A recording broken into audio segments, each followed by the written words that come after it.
All right, we're going to call this meeting of the Mansfield School Building Committee to order. Our first item on the agenda is the approval of the February 24 minutes. Is there a motion to approve the February 24 minutes? Thank you, Chris. Second, Steve. Are there any corrections? Seeing none, then all in favor of approving the minutes, please so indicate. Any opposed or abstentions? Okay, then that passed unanimously. Okay, thank you. That brings us then to our OPM update. And Adam, I'll turn it over to you.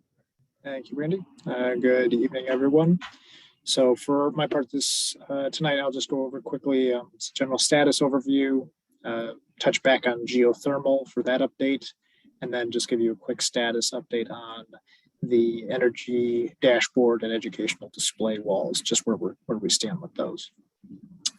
In terms of the building, as was been with the past couple of weeks, lots of focus on the interior work, framing, ducts, interior masonry at the stairwells, as well as some masonry over the pump house. Just really a lot of the interior guts of the building being built out. We did some coordination work with some of the electrical components for the AV displays. Jamie and his group and TSKP coordinating on those shifted and altered locations so that the displays would work with how they're intended for teaching. And really, like I said, just a lot of the interior utilities getting built out while the rest of the shell is being worked on. To that point, in terms of the shell, the deck above the gym has been arrived and been laid. It just needs to be fastened down and then get inspected so that way roofing can start over in the gym. And for the rest of the building, the wall sheathing, we had the manufacturer come out to provide some input as to the wall sheathing, installation, and that went fairly well. So the air vapor barrier will be, I believe today they started doing the prep and detail work for the air vapor barrier, and then we'll be proceeding with that installation over the next couple of weeks. Can I ask a question in there, Yep. Randy? Adam, on that, there was a picture you had of, I think it was your picture, where they're up on a lift and it looked like they were, and there were also shots, I think Jeff had taken them, of corners that were damaged of the sheathing. Can you talk about any of that? Was that anything related to, was that a product issue? Was it an installation issue? What's going on? So there were some sheeting boards that were chipped and damaged. Whether or not they came that way or they nicked them while they were installing it, that I don't know. But that was a source a couple of weeks ago of some commentary that those items that clearly defective need to be resolved. So the subcontractor went back, replaced those boards, and then Jeff and Joe and Georgia Pacific, the actual manufacturer, went out and looked at the site. Jeff, do you have any other? In general, they largely fixed all the areas they needed to the satisfaction of the manufacturer and their recommendations. Jeff, did you have anything else? Yeah, the recommendations are basically that it's going to be less than a quarter inch maximum, any gap, so they can apply the AVB according to our requirements. So I went through with Joe and we checked everything, and I'm checking all the patchwork and everything it did. It looks like it's all acceptable. So I think they're ready to roll. Is that acoustic? Is that the contractor on that stuff? Yeah. Okay. I have an update on that. Georgia Pacific inspected and they found one area, one corner of one board that was unacceptable. That was repaired this afternoon. So the sheathing is 100% now, and the AVB contractor is sealing the joints as we speak. Thanks, Al. Is there a reason why acoustic doesn't notice that themselves? Why they have to be told this stuff? I mean, is this really the norm in the industry to wait until somebody else? The only thing they were told was the one item that Georgia Pacific found on their review. Okay. Thanks. So it's not really ready until the contractor says, I'm ready. I'm done, ready for inspection. Okay. Yeah, fair enough. When we have Joe and Jeff walking the site, they'll point it out as they go along. But to Al's point, they weren't done necessarily with everything. So it could have been. It doesn't mean the contractor's handing it off, so to speak. Yep, gotcha. Correct. In terms of geothermal, so the remaining two circuits that had some questions were remediated and observed by the building official and Kohler Ronan.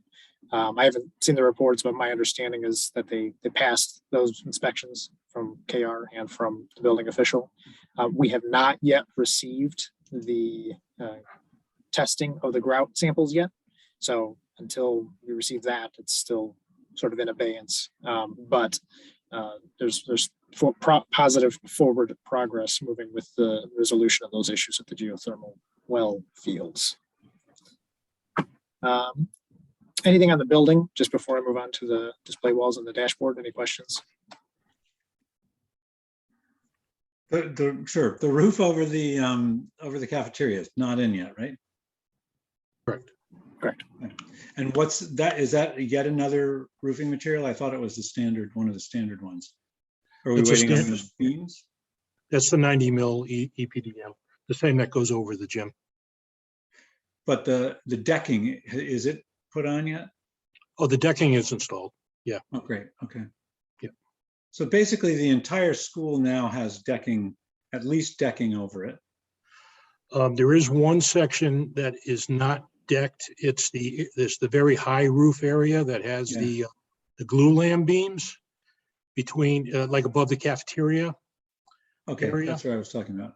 Yeah, so the glue lamb beams are going to be installed in that area on Monday.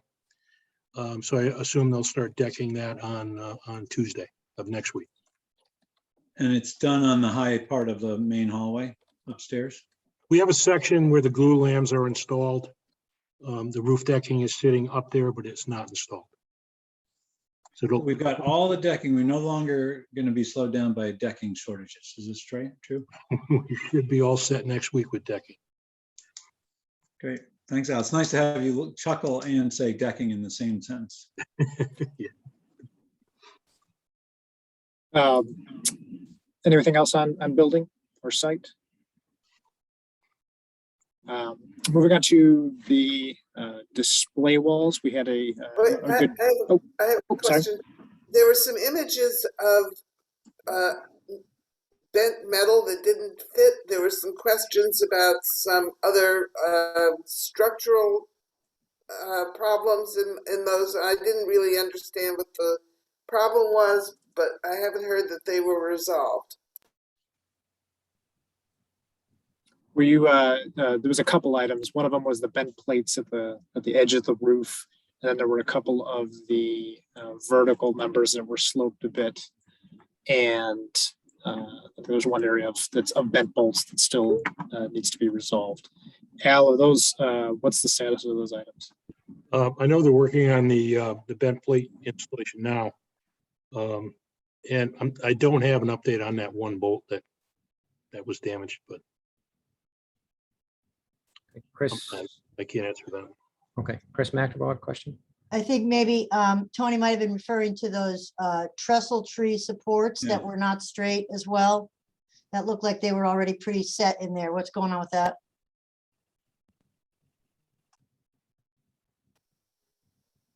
Just pull up the photo. I mean, I flagged those. It could be, the possibility could be that they're still going to be fine tuning and adjusting those. But I just wanted to bring it to the contractor's attention that even the ones next to the column should really be plumb and true to make sure that everything is perfect before the masonry starts going in. So they still have time to adjust and tweak, but obviously they're crooked, so they will have to adjust them accordingly. Yep, not a problem. And that's a route to address the concern. That's not a grave issue. These are bolted down so they can adjust the base plates and things. It's not like they're set in concrete. You have to rip it all out. But as soon as I see something, I'll flag it just to give everybody a heads up that that's what we're going to be looking for. So later. Yep. There was also a question about the masonry around the elevator shaft, and I didn't understand what the problem was there. There was initially a concern that some of the materials didn't meet specifications when they did the tests on them. So our testing lab took samples, and when they did the initial breaks, they thought there was an issue. But then they re-looked back at their test files and coordinated with the structural engineer, and there was not an issue with the material testing. So it was an initial concern, and then that went away. How about the trash in the holes? And that just needs to be cleaned out. Al, did that trash get cleaned out of those holes? I don't know. Sorry, Al. I don't even know what hole. Next time I'll just bring a bag and do it myself. Yes, but in general, those get cleaned out before the concrete infill is placed and with grout. So that's something that the testing lab checks on. It's just that item isn't getting it backfilled for a bit. So it seems some of the crews decided to use it as a mini trash for now. That needs to get cleaned out. I mean, it could be that, or it could be the wind. It could be the wind too. Blowing stuff back into the hole there. But I just wanted to make sure it was cleaned out before they filled those. An obvious thing, but just want to make sure that it's clean. Thanks.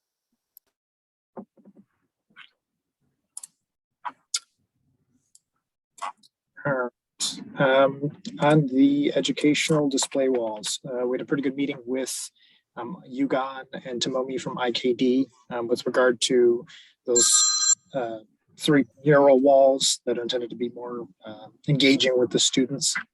And so they had shared some of their initial thoughts with regard to what the design might look like and sort of the intent. So right now, the status is that they have gone back with some initial feedback from the sort of the subgroup, and they will be presenting in a couple of weeks some updated graphics with an identification of what the materials might be, an estimated cost, and then the proposal for what it would be to fully finish the design and get it constructed. So potentially next meeting, but more likely the meeting thereafter, they should be coming back to the committee with the full design for those 3 walls. And then the last item I had was just a very quick update on the energy dashboard. So this is the web dashboard that you can access from online on your home computer, and it'll be intended to be displayed on a monitor within the school, kind of showing real-time data from the school mechanical systems and things of that nature. So right now that's sitting with ABS, who is the controls vendor, who will be looking at the general specifications and desires that the school is looking for, and they're going to be generating a proposal for us to take a look at over the next couple of weeks. So again, potentially next meeting, but likely the meeting thereafter, we should have some sort of number available to move forward to actually build out the web dashboard. Any questions on any of those 2 items, either the dashboard or the display walls?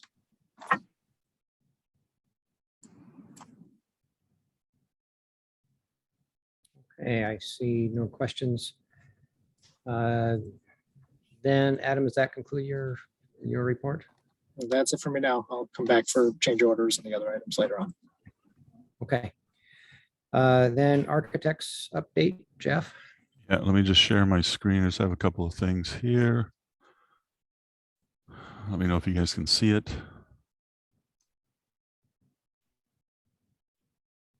Can you see that? Yes, we can.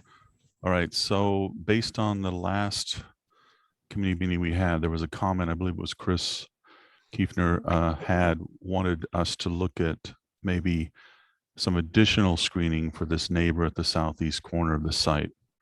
So I put that question to our landscape architects, and they agreed that they could replace some pines with some Norway spruces in here just to create more of a buffer to that neighbor. So I have revised with them this sheet and included it in the proposal request to get some costing for that. The second item I have is the trike path. We have a proposal request to the contractor to look at pricing for this. And again, there was some very good comments from the committee in terms of grade changes and a possibly some different curve formation slightly to get some more exciting trails in here for the kids and the tricycles. So it looks like we've adjusted the grading in here. It looks like nothing's more than a foot within a certain distance, which is good, but it's just enough to sort of activate in section the hill of the trike path. And then we also pinched in between here and made these circles at the edges slightly different to get a little bit more active trike path. But I think the other concern we were looking at is how to not disrupt any more of this these trees over in this area, because I think this was an existing tree to remain that we had to be careful of. So, but I think that this is it. I think it looks pretty good. I think it's going to be a nice addition to the outdoor moments along this whole facade. So we have that out for pricing to Newfield. With that, that's all I have. Is there any questions on any of these? Yes. I don't know if I can be seen or if I'm the only one. Yeah, go ahead. Go ahead.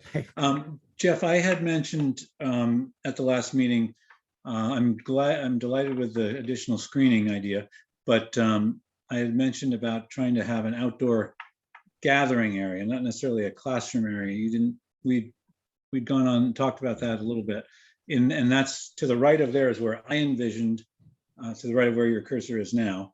But is that what you're pointing out? Yeah, that's what we're proposing, because Cynthia Jensen over at Richter Segan is suggesting that as a nice natural sort of opening within the new tree plantings to have that opportunity. I think with grading and with the density of the trees, I think she thought this was probably the most appropriate spot for it. So I didn't argue with her. You know, she's a professional with the landscaping. So I thought that was close to where you were thinking. You were thinking more over here, right? Mm-hmm. But what this does is, I agree with you. I go with her opinion on it. Yeah, because what's nice is that she's created this sort of asymmetric boundary or non-boundary of these certain types of trees and then certain openings. And so I think it's going to be nice. I think it's going to be good.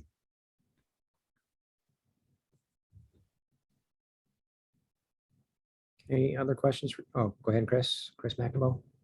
Back to the trike path again, Jeff, when you mentioned that there's an existing tree there, it made me think, is there any kind of a guard so that the trikes don't go off the path into any existing trees? Yeah, around there is a lawn basically on both sides, it looks like. So there is a buffer area between that and that tree. So I don't think it's going to be a problem. Thanks.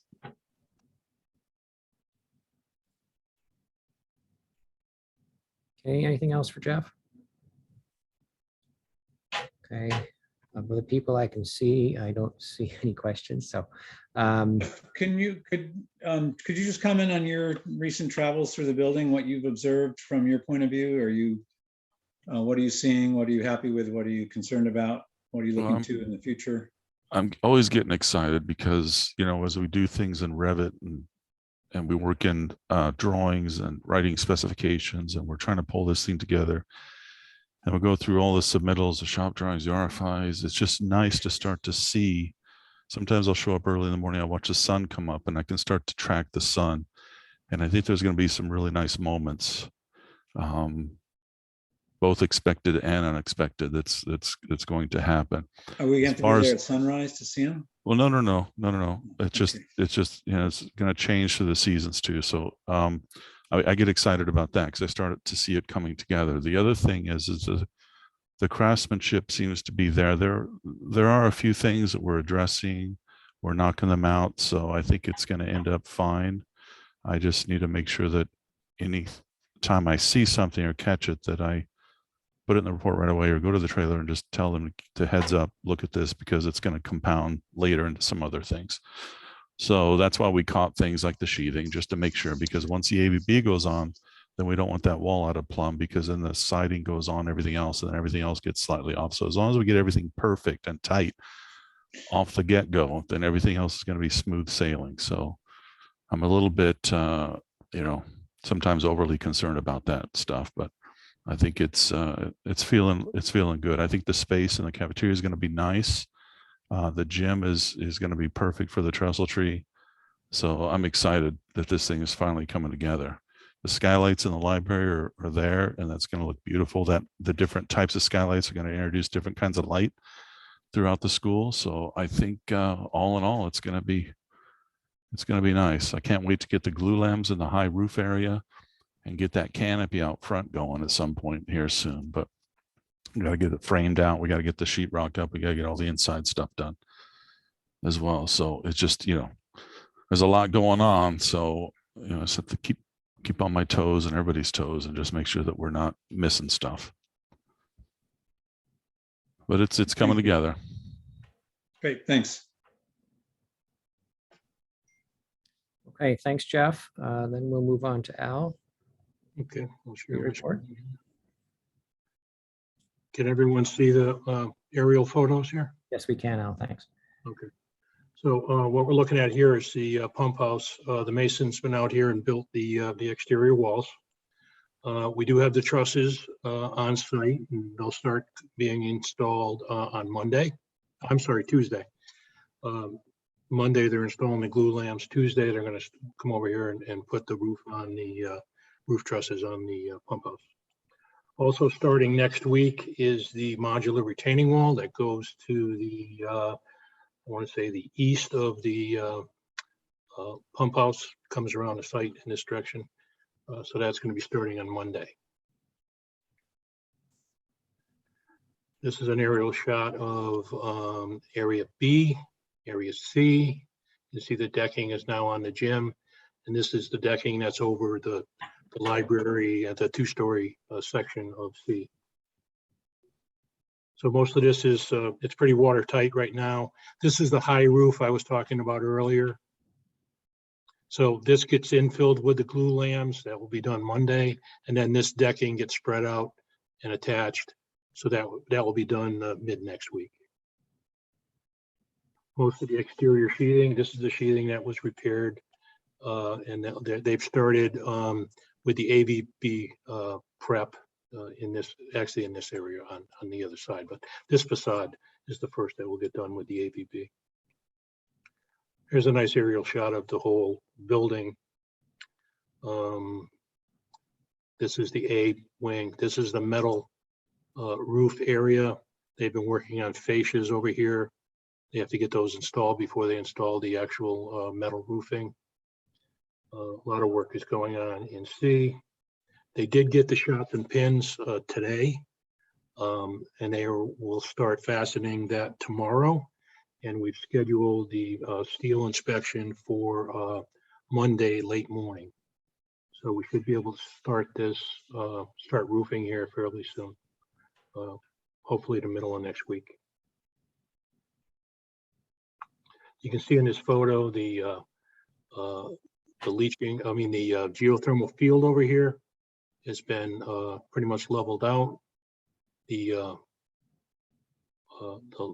geothermal lines going into the building are installed, being filled up with water right now for testing, and that will be tested tomorrow, or that'll be inspected by Mike tomorrow for approval, and then we can backfill that.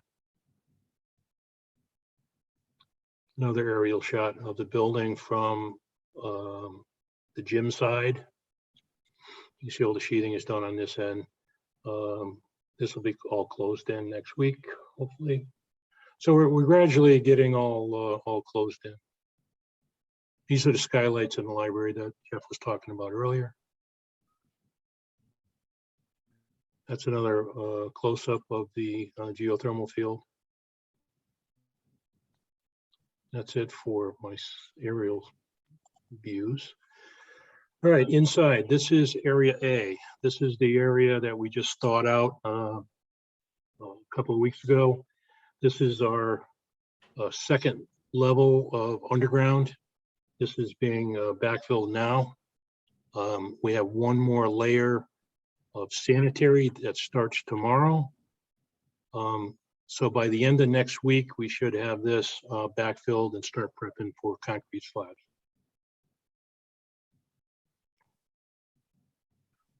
see what we got next. Okay, so this is area B upper. Most of the framing is complete. They've started drywalling the high sections of the walls because mechanicals need to go in, and once the mechanicals are in, they won't be able to reach this area. So they're doing a lot of pre-rocking. A lot of the MEP, a lot of electrical is already being installed up here. They're getting ready with ductwork for next week. And our fire protection sub is on board with sprinklers, and he'll be finishing up the lower level next week and then moving upstairs.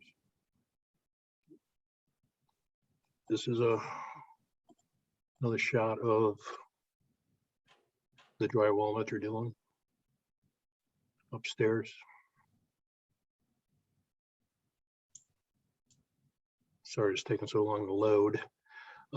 Earlier this week, we poured, these are called housekeeping pads. This is for the DOAS unit, the outside air unit that is expected mid-May. And we had to get this pad in before we built the rest of the wall.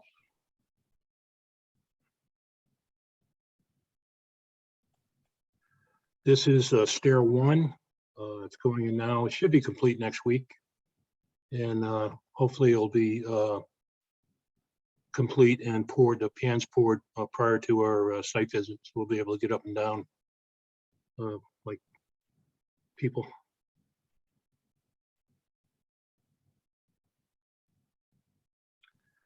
This is the B upper level. The mechanicals in this floor have been inspected by the town, all set to go. We've insulated and we're drywalling now. Overhead has not been inspected. Normally that gets done prior to installing a ceiling grid. Is that the lower level? No, yeah, this is lower level, Okay. lower level B. Yeah. These are some of the mechanicals. You can see the sprinkler lines are in now, ductwork.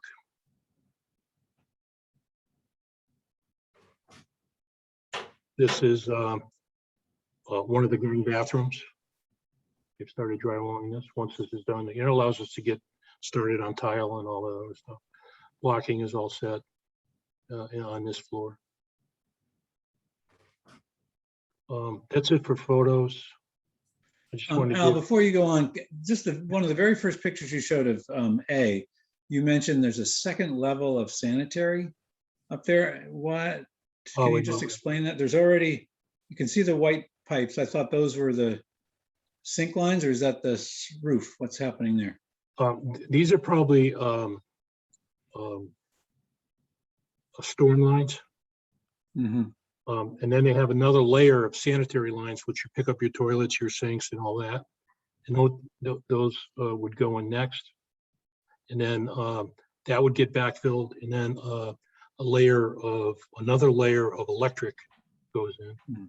Yeah, that's the layer that we discussed with Sullivan Benson as far as the IT interactive display panels, correct, Al? Right. You got those. You got those in then too. Okay, good. Those are the smaller conduits that get buried in the gravel below slab. Good. That's good. Yep.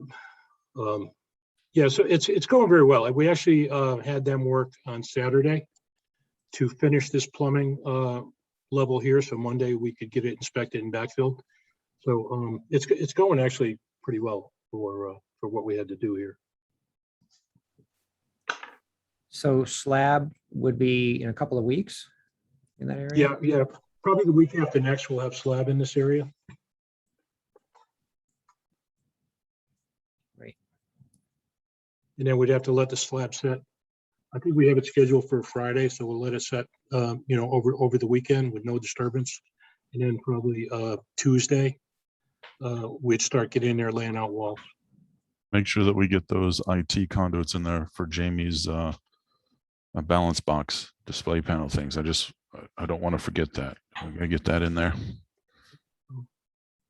So I just wanted to go over the some of the schedule with you. This is the critical path schedule that we did for February. And this is only what's on this schedule is area A. So area A is on the critical path. That means we can't slip a day. So we're pretty much on schedule right now. We hope to beat the schedule. We have a slab on grade scheduled on this schedule for 4/4, I believe it says. So that gives us about 20-25 days to get the slab in here. So if we can get this slab poured within 2 weeks, it's good. We'll be a couple of weeks ahead of this schedule, which is always good. We always try to beat the schedule. The other area that is, it's all A right now. Everything in A is critical. So if we get ahead of it and get the slab poured early, all of this will come off the critical path. So Al, you say if we get ahead of it, what can you do to get ahead of it? You did mention that you had people working over the weekend, Yeah, but you're not doing double shifts. Like I said, if you see the pour slab on grade here, 4/4. Yeah. If we can pour this on 3/25, yeah, we just picked up 2 weeks. You know what I mean? So we're trying to accelerate the activities as we go. There's no sense in working 2 shifts here because it's not gonna. I get it.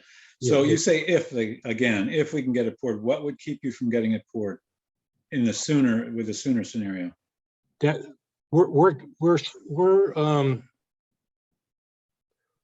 we're planning to pour it in the next 2 weeks, unless something happens. You never know what's going to happen in construction. You know, we could have a tornado and the roof tears off the building or something like that. You know, but yeah, I think we're going to be. I think in 2 weeks we're going to be off the critical path on A. But then something else is going to take its place. It's like that in construction. It's probably going to be C. It's probably going to be the gym that turns critical eventually. So, but we are monitoring it. We're keeping a close eye on it. We're trying to beat it the best we can. This is just like an overview of the total schedule with the activities that we'll be doing. It's not broken down by activities. Like this is the building envelope. We expect to have the building envelope done by these dates. This is where we're at right now. This red line, that's the date today. And these are our goals to hit. In here, you got the site work. The site work, the orange line is all the site around the building.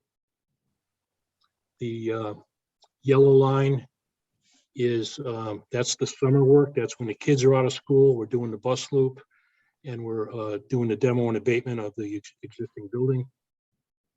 The blue line is once the building is demolished and abated. That blue line is the west main parking area. And then punch list and closeout, we have to have complete by December 1st. So that's that line there. That's when the site engineer will come in, he'll do a punch list, and then we have this amount of time to make those repairs. Interior construction is moving along nice.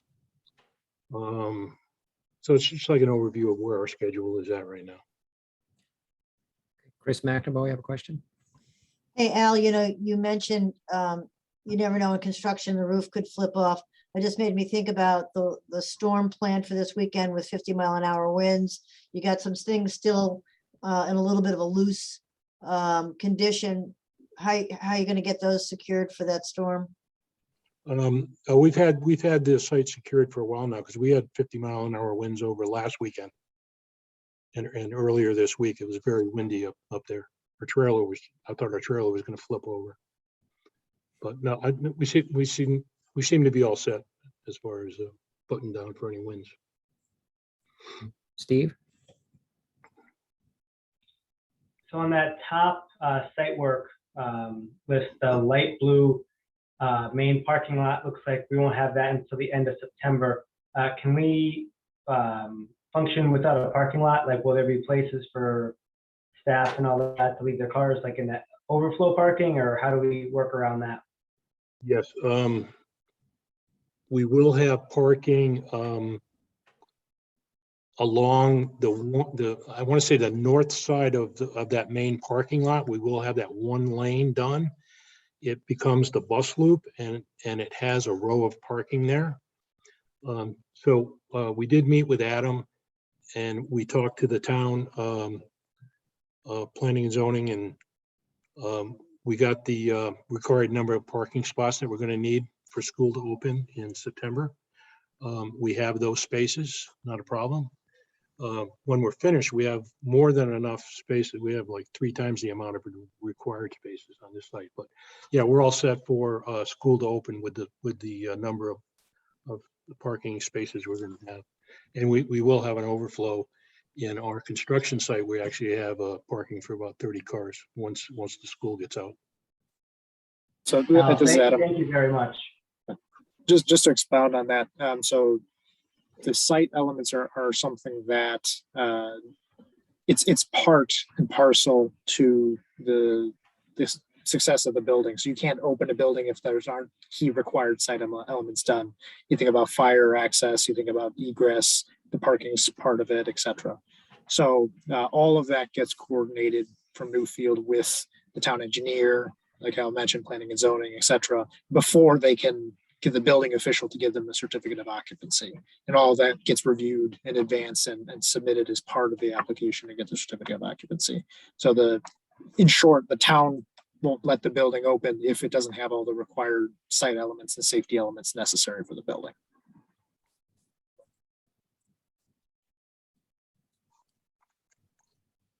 Okay, other questions for Al?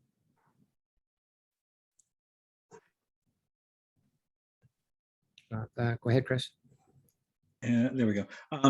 Al, what do you see as your next concern apart from a tornado? What do you think? What's in your experiences head? Your head of experiences. Getting the AVB installed, that gives us one more layer of protection against, water infiltration and that whole thing. Siding is ready to go. They got the siding here, so getting the siding started. We have to get the outside of the building finished so we can finish the site that's outside the building. You know what I mean? We're in a situation where we have 2 different siding materials. We have wood and we have metal. The windows can't go in the metal sided areas until the siding is installed. It's kind of an unusual situation there. But we can install the windows in the wood areas prior to the wood.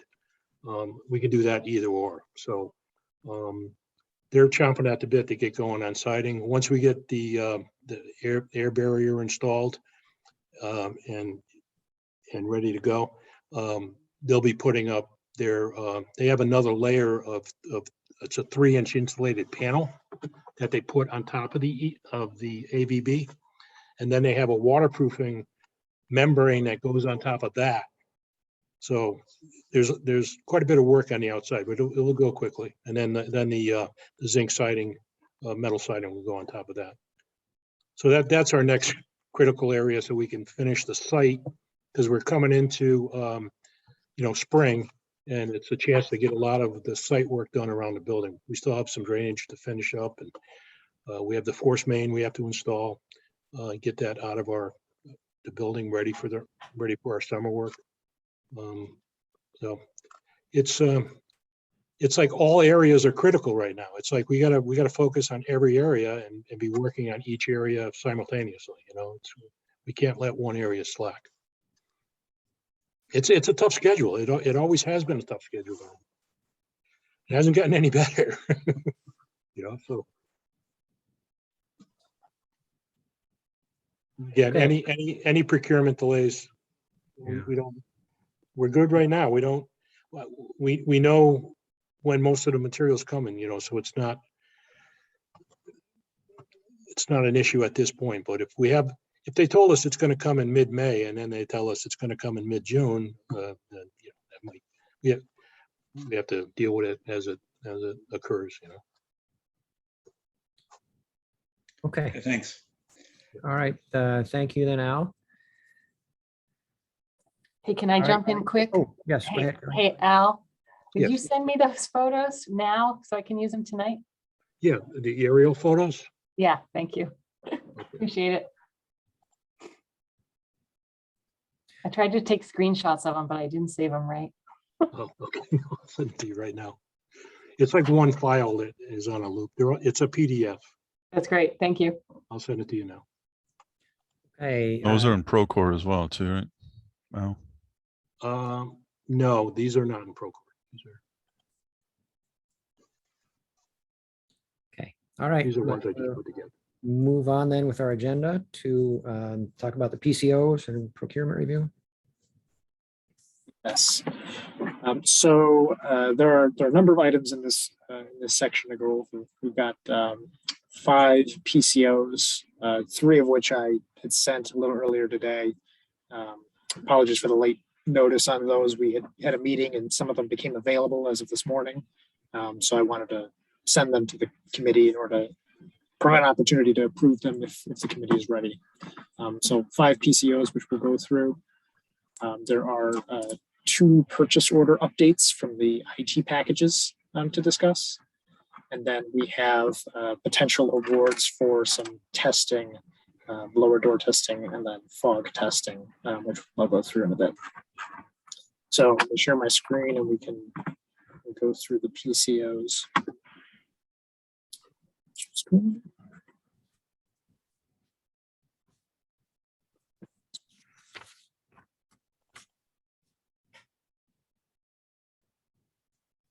Okay, can you see the PCOs on my screen here? Perfect. Yes. All right, so just kind of going down the list here, we have PCO 19. That is for $1,200. This is to change the panel board from a main lug type to a circuit breaker type. Jeff, you want to just expound on that a little bit? Yeah, there's actually a third revision of this instead of the 1308. Is that correct? The 1308? No, it's the 1247. 1247.15. Yeah.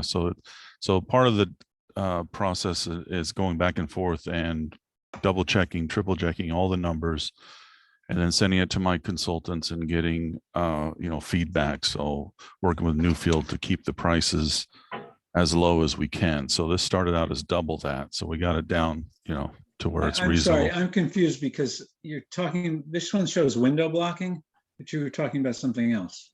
Yeah, so we started talking about 19R3 and we're showing 55R. Yeah, this is. You don't see. No. I'm sorry. Hold on. That was odd. It had paused my share. Can you see 19R3 There it is. now? Yes, that's right. Okay. That was odd. Okay, there we go. So this one is a change from the main lug to a main circuit breaker, but it was also to better serve the IT equipment in the future. So the panel board is dedicated to serving only the IT loads, and the connected load on the panel board did not leave much capacity for future expansion. So we upside the bus to better accommodate any future IT loads that are going to be on this. So we had to do this. Okay, so are there questions for? Is it time to make a motion or no? Yeah, I would accept the motion for to approve PCO 19R3. I'll make a motion that we approve it. Okay, second. Rich, thank you. Any other questions on this? Okay, then all in favor of approving PCO 19R3 to replace the main lug to a main circuit breaker, please indicate. Any opposed or abstentions? Okay, thank you. Okay, the next one is PCO 59. This is to update to change the wiring from zone configurations to home runs for the security devices for $17,000. Yeah, so that basically was caught in the shop drawing review. Sonatrol, which is a sole source for the town, is requiring that each security device be independently identified, which means they have to go back as a home run instead of zoned or daisy chained.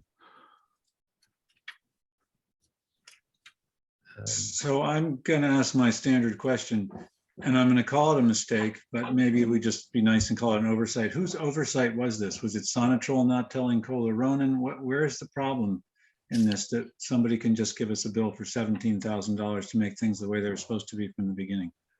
Yeah, I believe there was a note or a table in the package of our IT consultant that mentioned zoned during, and they worked with Sonatrol since it was a sole source. Shop drawings came in, and then Sonatrol and Sullivan Benson actually marked that they are to be home runs. So Kohler Ronan agreed to that, and then a change order happened. Proposal request happened after that. So it was a combination of catching it in the shop drawings, which is a good thing, and also a note on one of the sheets that mentioned zoned or daisy chain for the runs. Everyone knows what we need for the Sonatrol, which is a home run wiring. It's just frustrating. I wonder if it doesn't seem like that would be unique to Sonatrol. But again, I just get irritated with these because it's, people keep coming back to us to say, oh, here's this that one of your people missed.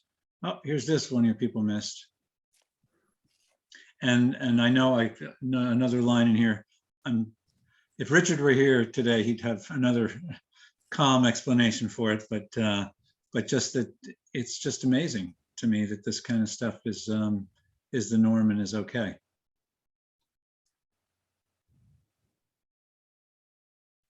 Is Chris McNamara?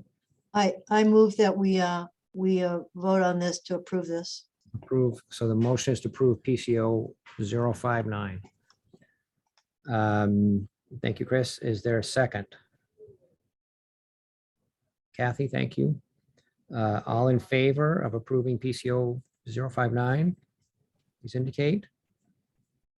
Any opposed or abstentions? Okay, thank you. All right, next is PCO 34R2. This is for a host of changes that were developed some time ago, marker boards, etc., and that Jeff can talk about. Yeah, this was owner requested some time ago, and we finally got it vetted. And it basically had to do with adding some interactive display panels in the small music classrooms next to the large music classroom. Add 10-foot whiteboards in the offices and remove the 4-foot tack boards. The health office, they requested the full-size refrigerator and the additional glazing in the hollow metal frame so they can view out to see if any children were waiting. So we added that glazing in that hollow metal door frame next to the door, which basically that's it. Yeah, so there was a lot of changes then in the IT, AV, and electrical. Yeah, it was some months ago we talked about some of those things. Okay, questions? If no questions, is there a motion to approve PCO 034R2? Chris Kiefer, thank you. Second, Steve, that's okay. All right. All in favor of approving PCO 034R2? Any abstentions or any opposed? Okay. Second to last is PCO 54. This is the soundproofing that we had talked about a month or two ago in the one classroom to help assist with some music instruction. So basically it's adding another layer of acoustic drywall to the space of the wall between the two classrooms, and then adding some additional insulation in the ceiling above the classroom. So that allows another classroom to be used as a music room if necessary. That's it. Yep.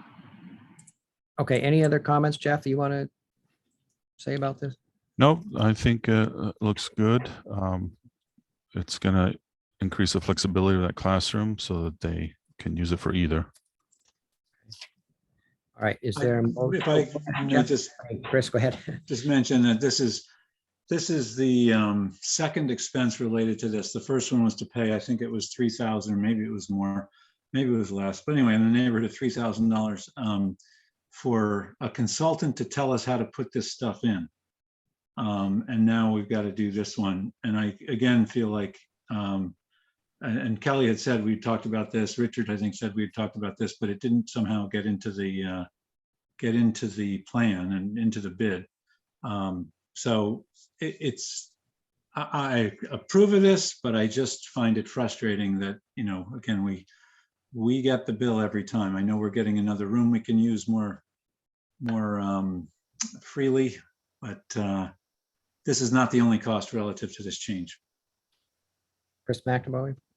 I move that we accept this motion and approve 054.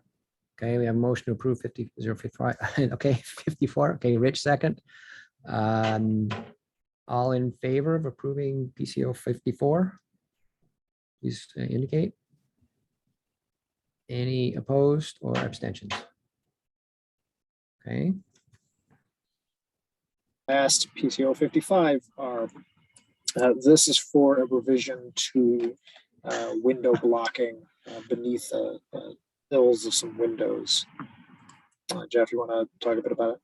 Yeah, this one basically, in short and sweet, they needed some additional, or the blocking was used to support the sill member to the cold form metal header, which was provided. So some additional wood blocking in order to meet the performance criteria of the spec for the loading of the glass and everything else on the exterior envelope of the building. We had originally shown a steel lintel with some blocking tied back to the stud framing, but we also had in the performance spec that the subcontractor is required to do the calculations to make sure all the loading, everything is gonna work. So based on the back and forth of that, trying to make that a wash, ended up being $1,300. okay. Chris McNamara. I move that we accept 055R. Okay, we have a motion to approve PCO 55R. Is there a second, Kathy? All in favor of approving PCO 55R? Please indicate. Any opposed or abstentions? Okay, thank you. So that is it for PCOs. We have two items in the next section with regard to some purchase order clerical errors. So effectively what happened with two of the IT vendors is they as we were going through the process of finalizing their documents and the town issuing purchase orders, two vendors noticed that there was some errors in the bid formulations with the values that the town had originally observed. One was with regard to unit pricing on 28-inch TVs, and the other was with regard to a cost of a performance bond. For both companies in both situations, the values were listed as part of the bid documents, so they didn't just pull a value out of thin air. And both were the low bidders, and with the changes in the pricing, they would still be the low bidders. So this is in discussions with the town, Jamie, who I believe is also on the call. The notion was that the town could entertain increasing their purchase orders in order to maintain the contracts with these firms. Tony, you have a question? Yes. My question is, now that we continue to add these relatively small change orders, and I would like a bottom line on our contingency fund at some point. Yeah, I can after the meeting, I can issue another update to our contingency list and send it out to the group. No problem. Thanks. Chris McNamara. Yeah, I was just going to say, based on the last update we had, I think we're in good shape. So that Kyler's does not have a concern with these particular items. And if we did have a concern, we would mention it to the group beforehand. So you're not And I going think- into a blind. And I think Al's working on a bunch of credits for us too.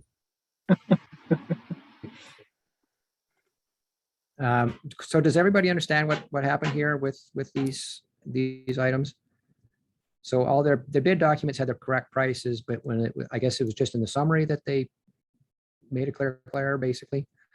So that the supporting value is there in their bids. It's just that was not the way it was approved. Tabulated.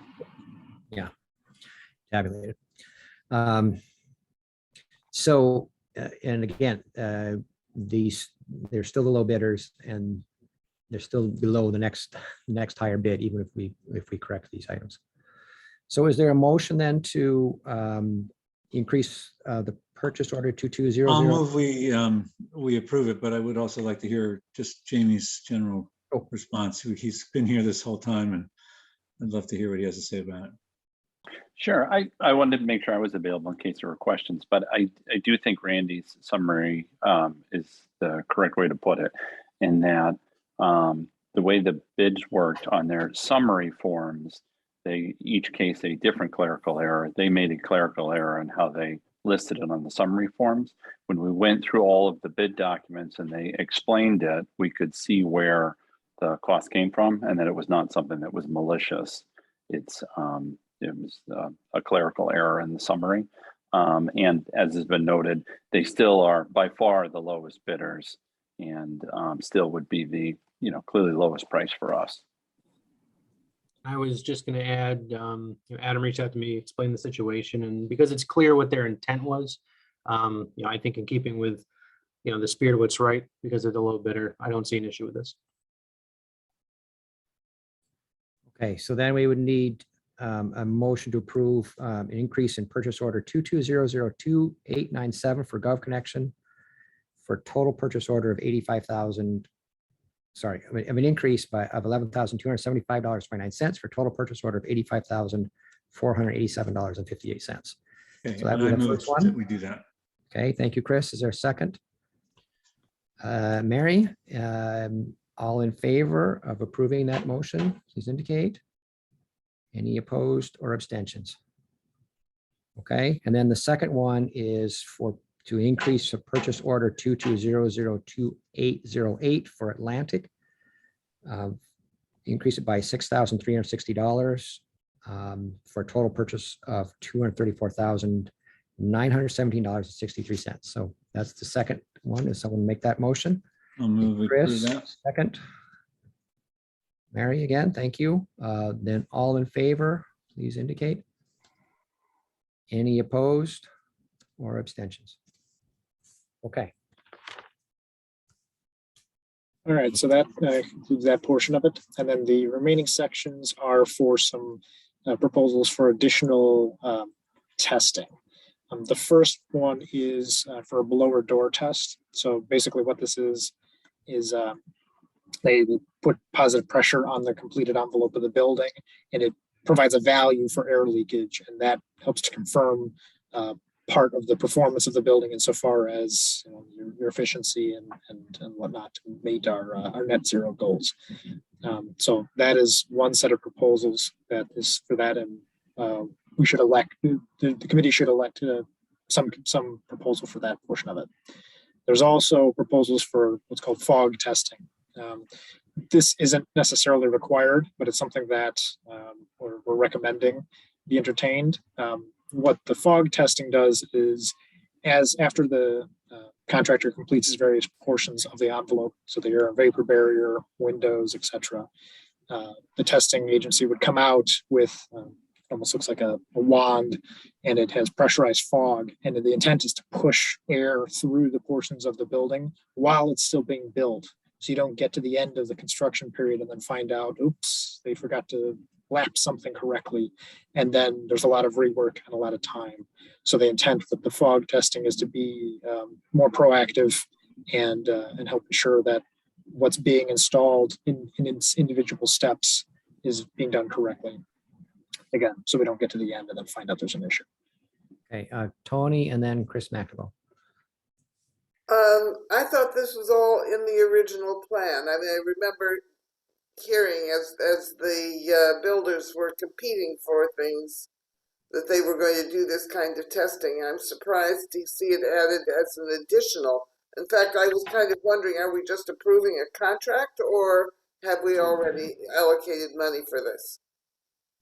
We have money set aside in this group for this item. There was some review of the specifications insofar as who needed to provide this portion of the test.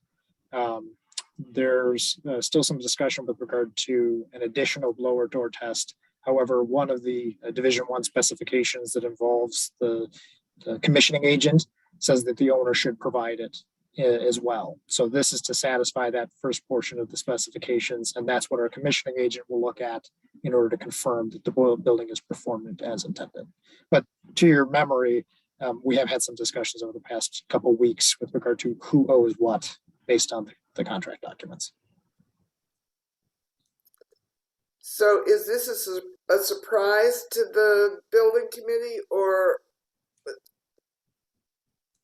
I'm really confused because I thought we'd already taken care of this. So I still don't understand why we have an additional cost.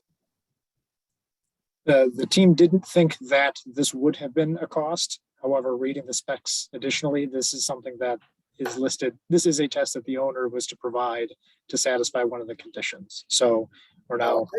I thought that was one of the things that the architect or the builder was going to provide. So I'm just a little surprised, that's all. Still, to your point, we do have still ongoing discussions as to whether or not a credit is owed to help compensate for this. But as of right now, we want to get it procured and move forward. So we have this lined up and we're not letting negotiations back and forth limit what we're doing for construction. Okay, thank you. Chris McNamara. I agree with Tony. I thought we had already decided that this was part of, when we heard the proposals, that this was included. As a blower door test is a standard thing to do. It's nothing special. So I agree with her that I thought it was already included in what we had negotiated initially. So this would have been, this comes from CES, right? This comes from the blower test door that we're remembering is from the commissioning. So the commissioning agent oversees the blower door test. As part of the proposals I put in the committee packet, CES did provide a price. The reason why the recommendation is for BVH is because the test is supposed to be seen by the commissioning agent. It's, there's one fewer set of eyes monitoring, so they're supervising themselves doing their own test. So, like I said, they did provide a proposal, but the recommendation would be for BVH based on their recent performance and to help divide the responsibilities between someone doing the test and then someone observing the test. Okay, so I understand that, but was CES not, was the blower test door, the blower door testing was not part of the contract with CES to start with? Correct. Or is that the question of where there's some dispute?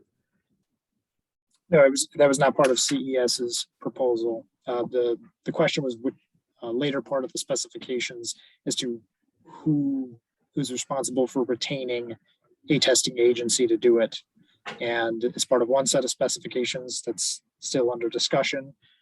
There's an area that says the contractors to do it. However, under the building sheathing specifications, it says the owner is to retain the testing agency. So in the, many months ago, if you had one person looking at Division 1 specs and one person looking at Division 7 specs, they come to two different conclusions based on the same set of specifications.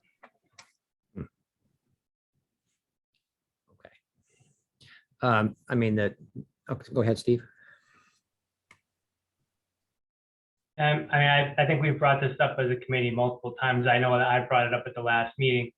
But aside from that, my question has to do with how we orchestrate these. Like, is there an order you do fog testing, then blower door test, or vice versa?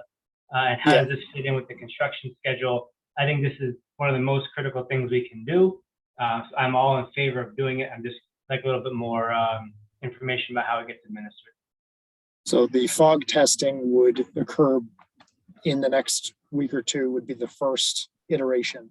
And so basically they would come out when the B wing is at a point where there's enough details and enough thing to substantively test. And so they would come out and do it. And then they'd wait until C wing or a different condition is done a couple weeks later, and then come back out. And then a third iteration later on.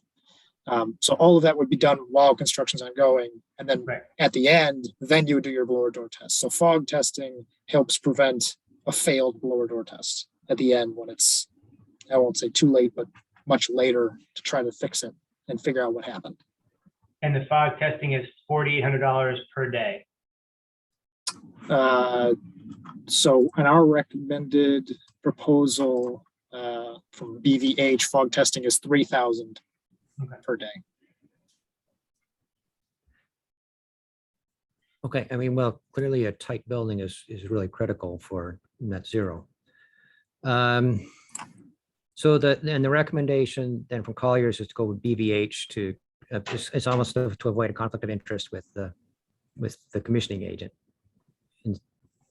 That's the general intent. The committee could elect to go with CES. They did have a slightly cheaper proposal for each, but based on, BVH has performed very well for us on other jobs recently. And like I said, to help separate out the roles, that was the recommendation for BVH. But ultimately it's at the pleasure of the committee. Okay. So is there a motion then to approve the proposal from BVH for $8,000 for blower door testing? I move that proposal. Okay, thank you, Tony. Second for Steve. Question though? Yes, go ahead. You just said 8,000 and I'm looking at a spreadsheet that says 9, not that it. For blower door testing, are you looking at the blower door testing one? Because there's a fog testing one. 9 is for fog. Sorry. Okay. Thank you. Okay, so we have a motion, a second.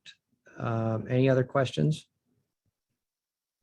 Okay, then all in favor of approving the motion, please indicate. Any opposed or abstentions? Okay, thank you. And then for the fog testing, the recommended firm is BVH. So is there a motion to approve the proposal from BVH in the amount of $9,000 for qualitative fog testing? Tony? Yep, I move. Okay, second. Second from Rich. Then all in favor, please indicate. Any opposed or any abstentions? Okay. Okay, well, that then completes that part of the agenda. Adam, is that correct? That is correct. Okay, then that brings us to an opportunity for public input. Is there anybody from the public that would like to address the committee? I see no one that's logged in, so we will then move on. Is there then a motion to adjourn? I move we adjourn. Thank you, Chris, and second, Tony. Then with that, we can conclude our meeting and we'll see you next time. Thank you, Randy. everyone. Okay, bye.